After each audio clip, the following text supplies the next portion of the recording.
Mr. Hackett, I'm curious. You had to know going into this hearing that you were going to get some tough questions, both you and Mr. Ishii, about the failure to set up a fund or to set aside any money to address whatever part of this you may have some responsibility for. And if you say you've got plenty of resources to do that, and if it's never tapped into, I'm just curious, why, even just from a public perception, would you resist this? I mean, you look like that you're not stepping up. It looks like you're not taking responsibility to the members of this panel and to the American people.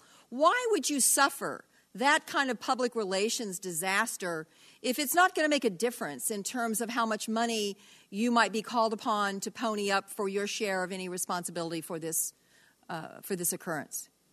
Senator, I think we start with the fact that the American taxpayer is being kept whole.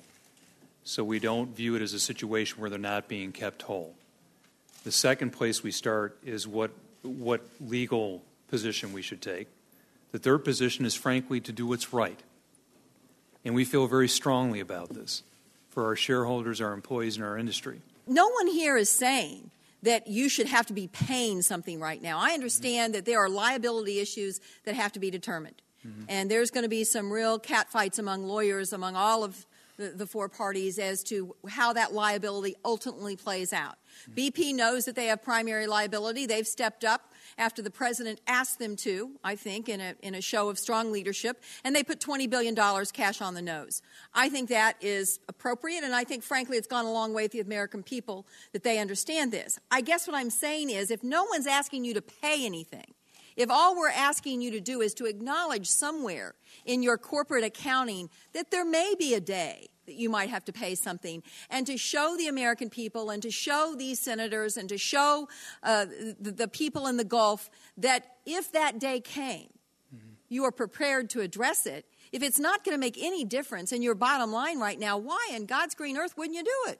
We've just, as a piece of information on the Department of Justice, as you know, they had sent us a letter regarding any extraordinary transactions that would compromise that asset position. We have committed to them that we will fully inform them of that. We have a very strong balance sheet. There is cash on hand. We don't believe that an escrow fund is required for us to show bona fides with regard to our ability to pay. We are going to be very careful about not compromising that position, because we understand the concern you have. Well, I don't think you completely understand it, because I think you are so focused on what it might signal in terms of liability that you're losing sight of what it might signal in terms of acknowledging that there may be a day that others might have to pay something besides BP. I think you've made a mistake. I think you've come to this hearing in a much weaker position because of it. I think both of your companies have, and I would certainly ask you to reconsider that. No one's going to make you pay anything unless you're liable for something. BP is paying because they know they would be liable, and they believe that what they're gaining in the short run by a cooperative agreement and by working with Mr. Feinberg in the long run is going to serve their company, and I think they're spot on. And I think both of your companies have made a mistake, but we do appreciate you being here today.